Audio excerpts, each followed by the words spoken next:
Bonjour et bienvenue à l'atelier. Aujourd'hui, on va parler d'outils rotatifs et cela fait suite à différentes demandes que j'ai reçues en termes de renseignements, de questions concernant ce type d'outils-là, dont le fameux outil de marque Dremel. Évidemment, celui-ci est de marque Black & Decker. Donc, un modèle Wizard. L'outil que je tiens dans mes mains, je le possède depuis 21 ans. C'est un outil semblable à le fameux Dremel en question. Donc, ça fait exactement la même chose, mais conçu par un autre fabricant. Avant de faire une démonstration avec l'outil, on m'a posé beaucoup de questions sur la provenance de l'outil de marque Dremel. Donc, cet outil-là a été développé par un immigrant autrichien qui demeurait aux États-Unis, du nom d'Albert J. Dremel. Et ce dernier a fondé en 1932 la Dremel Company dans l'État du Wisconsin aux États-Unis. Les outils rotatifs Dremel sont similaires aux molleuses pneumatiques utilisées dans l'industrie métallurgique par les fabricants d'outils ou de moules. Évidemment, ce type d'outil-là peut également faire différentes choses. Donc ici, on parle qu'on peut effectuer du perçage, le meulage, l'affûtage, la coupe, le nettoyage, le polissage, le ponçage, le fraisage, la sculpture et la gravure. Alors, ce type d'outil-là, notamment comme celui-ci, est compatible avec tous les outils en fait de marque Dremel. Donc, les outils sont généralement montés sur des tiges comme celle-ci qui vont entrer à l'intérieur de l'appareil. Ça va être vissé. On y retrouve des disques coupants de cette grosseur-là. J'ai ici des disques de marque Dremel un peu plus petits. Il y a différents accessoires que je vais vous présenter bientôt. Donc, différents accessoires qui peuvent être installés sur cet appareil-là. Et au moment où j'ai fait l'acquisition de l'appareil, j'ai également fait l'acquisition d'une rallonge. Donc, une rallonge flexible qui fait en sorte que mon appareil est toujours accroché dans les airs et je travaille généralement avec la rallonge dans lequel je vais venir insérer soit les disques ou les différents objets qui peuvent être utilisés là, avec cet appareil-là. Au cours de mes différentes vidéos, il arrive que j'utilise l'outil rotatif et évidemment, vous voyez souvent ce coffre-ci parce que principalement je travaille avec ce coffre-là. Mais pour les fins de la vidéo, je vais sortir le gros coffre et ça va vous donner un meilleur aperçu des différents types d'objets ou différents types de trucs, bref, là, qui peuvent être installés sur l'outil rotatif. Alors évidemment, ce qu'on retrouve ici, ce sont des disques, ou plutôt là, des genres de tambours, si on peut appeler ça comme ça. Donc pour sabler, on en a de différentes grosseurs, donc tout ajustable sur l'outil rotatif. Donc les différents papiers sablés. On va également retrouver différents types là, de brosse qui s'installe toujours sur l'outil rotatif. Également, je peux l'attraper. Donc on a également là, des outils de ce type-là, donc des mini brosses. Ce qu'il faut comprendre, c'est que c'est pas des poils qui sont très gros sur ces brosses-là, donc généralement, lorsqu'on effectue un job ou deux avec ces brosses-là, ils sont à remplacer. Et je vous dis tout de suite de vous procurer des items à la pièce. Ça coûte excessivement cher, donc il vaut mieux attendre soit chez certains là, fournisseurs les spéciaux ou encore les commander là, en kit sur Amazon par exemple. À ce moment-là, vous allez sauver énormément d'argent. On a ici une espèce de papier sablé. Généralement, on va utiliser ça lorsqu'on va par exemple sabler une pièce qui est circulaire. On va sabler à l'intérieur. C'est l'outil idéal pour ce type de sablage là. Toujours dans le sablage, un outil différent. On retrouve ici surtout là des outils. Bon, celui-ci était mal classé. Donc des outils là, vraiment pour la gravure. On en a là, de tous les types, de tous les modèles. On retrouve également des pierres faites là, ici. Donc on a un grain là, particulier. Donc c'est une pierre, les brunes, c'est des pierres quand même assez fines. Donc j'en ai de différentes formes. Évidemment, dans celui-ci, je parle du compartiment. On a des pierres différentes. Celles-ci sont très lisses, très fines. On dirait qu'on touche à de la craie. Contrairement, par exemple, à celle-là, qu'on retrouve plus, par exemple, sur une moleuse. Donc, toujours dans le but de sabler. Évidemment, ici, d'autres types de disques. Ceux-ci, c'est des disques au diamant très particuliers. On va retrouver, évidemment, des pièces comme un genre de feutre. Ça, c'est des pièces pour le polissage. On retrouve ici des espèces de petits disques en plastique, qui est tout simplement des disques pour le nettoyage. On a différents types de brosses.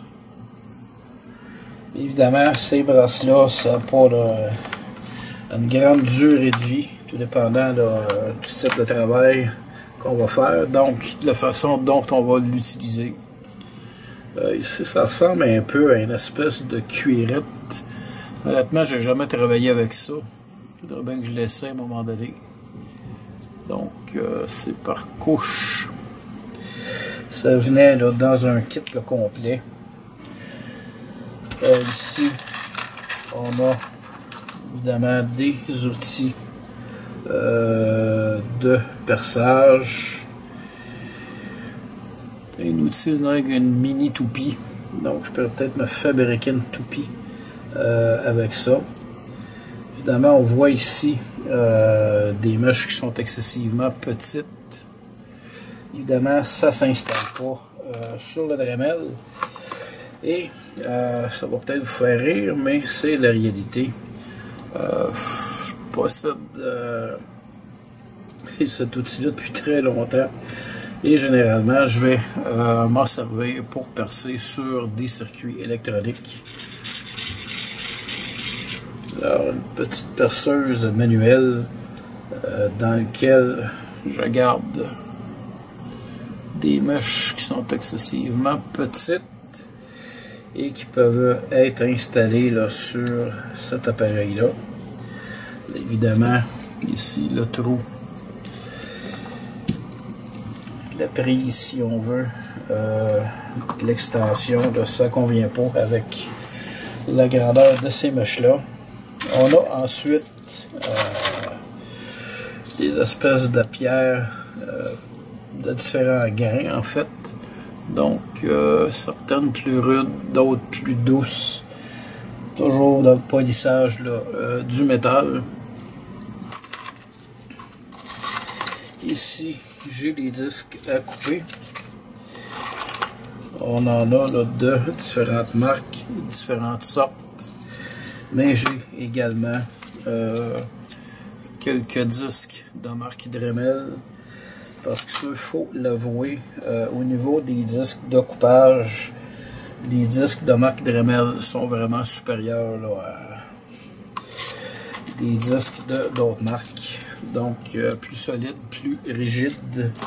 Et dans le cas de ces disques-là, il y a un système, là, bon, je ne vais pas l'enlever parce que c'est pas vissé, mais plutôt que de venir visser à la main, c'est une espèce de clip.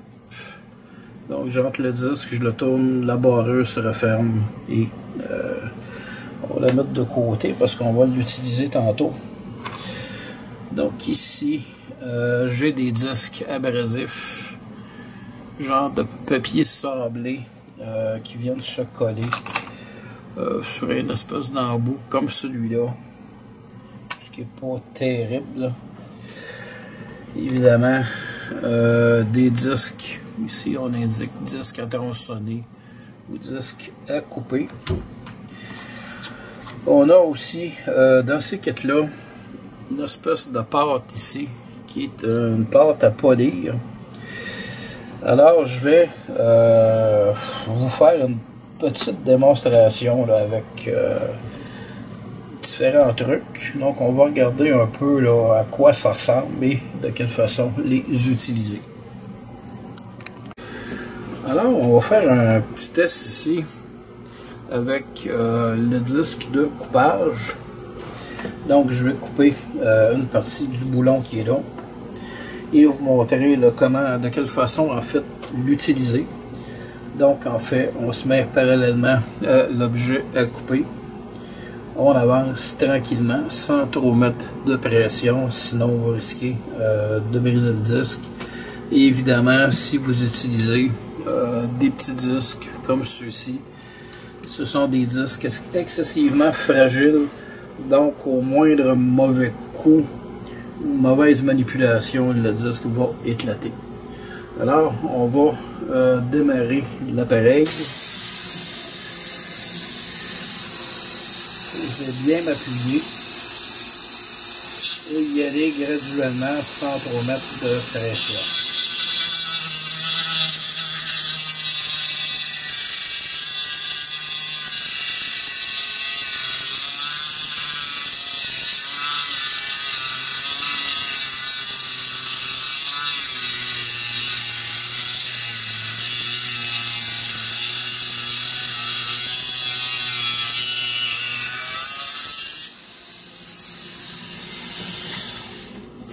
Donc ici, je vais retirer la pièce parce qu'elle est chaude. Donc je viens de couper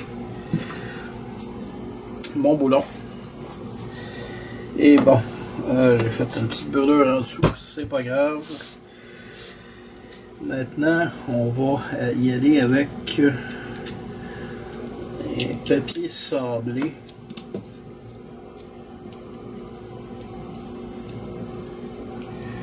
Donc, on va essayer de rester dans le champ de la caméra.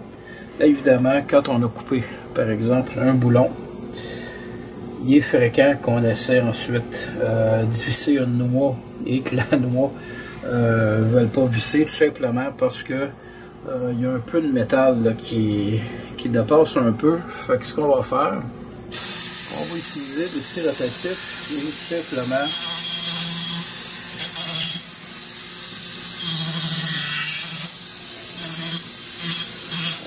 amincir un peu le bord de façon à ce que notre boulon puisse venir s'insérer. Un petit peu de misère à le partir. Donc, notre boulon vient tout simplement, pas le boulon, mais la noix, vient s'insérer facilement à ce moment-là sur notre vis. Un petit test ici sur une pièce de tondeuse. Question de voir ce que ça va donner.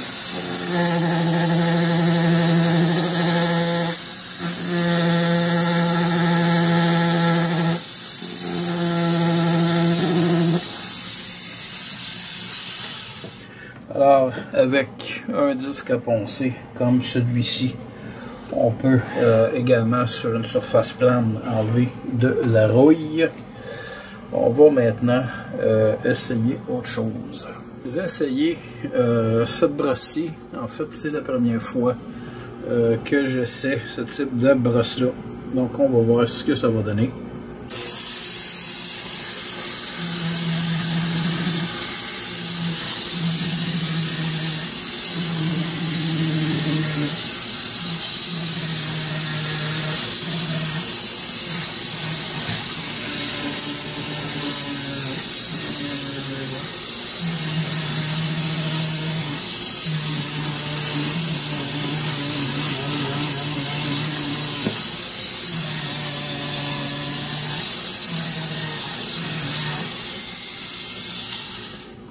Intéressant. Si on compare, par exemple, je pense qu'on peut bien le voir ici, lorsque j'ai passé le papier abrasif, et sur cette surface-là, on voit là, que c'est beaucoup plus lisse. Alors, ça me donne l'idée d'essayer autre chose que j'ai jamais essayé, en fait, avec certaines pièces. Lorsqu'on parlait de gravure, alors je sais pas de trouver par exemple, ça devrait faire l'affaire. On va essayer avec un embout comme celui-ci.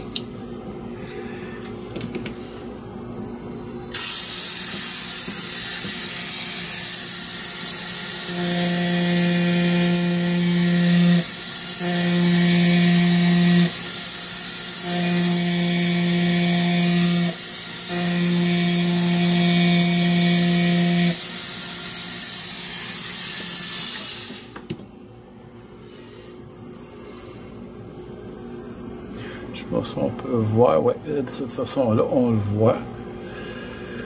Évidemment, il existe là, des machines faites exprès là, pour graver dans le métal. Est-ce que ça serait aussi bien dans le bois? J'en sais rien.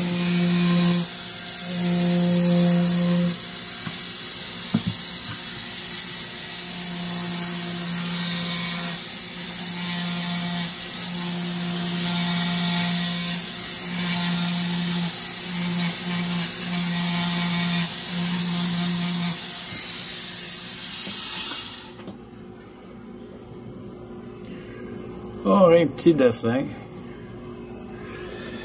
Bon, ça grave quand même un peu. Et dernier petit test, on va essayer le perçage. Là, évidemment, il faut comprendre là, que ce ne sera pas du perçage là, de précision. Je fais un embout là, comme ça. Oh, ça c'est petit pour rentrer là-dedans. Ok, ici on a de bon format. Alors on va faire un test dans le bois. Là, évidemment, là, on ne perce pas notre métal avec une mèche comme celle-là.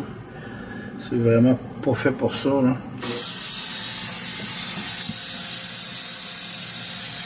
le mettre comme ça.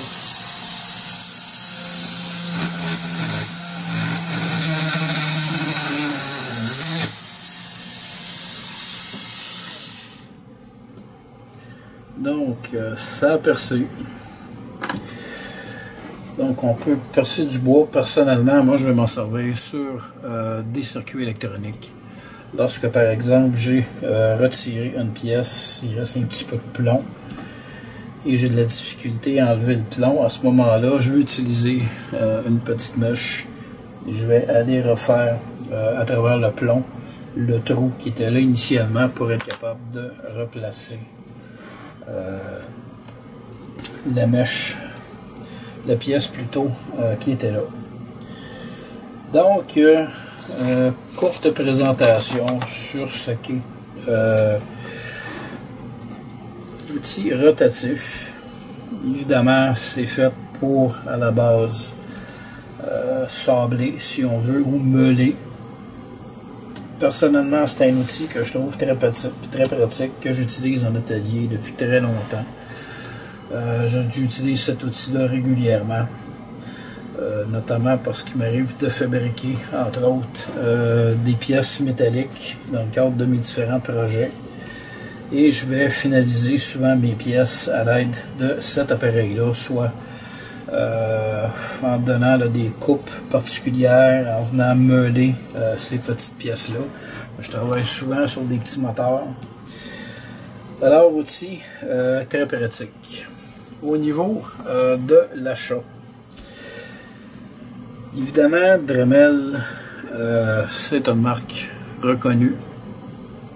C'est évidemment un appareil de qualité, mais c'est un appareil qui coûte cher. Donc, dans les coffrets que je vous ai présentés tantôt, j'ai très peu d'équipements de marque Dremel, justement, parce que ça coûte excessivement cher. Si on prend là-dedans, il y a quoi? Il y a 5 disques, et ici on a le 5e, et la tige qui rentre à l'intérieur de l'outil. Ce kit-là, c'est 32 $. Okay? Fait que c'est vraiment pas donné. Je l'ai acheté de façon exceptionnelle parce que j'ai des travaux particuliers à faire.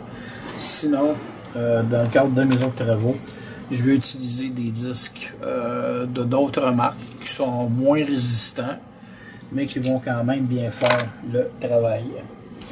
Pour les gens qui ont des bijoux en argent, ou même en or, qui veulent polir, ça fait très bien le travail. Bref, tant qu'à moi, c'est un outil très utile. Comme je le disais, on va revenir au niveau là, des prix. Je ne sais pas combien le Dremel est rendu, mais j'ai regardé la semaine dernière sur Amazon. Et pour 50-60 $, vous pouvez obtenir un outil rotatif avec la rallonge et différents types d'embouts, comme ceux-ci. Peut-être 60 $ plus les frais de transport. À ce moment-là, ça vaut vraiment la peine.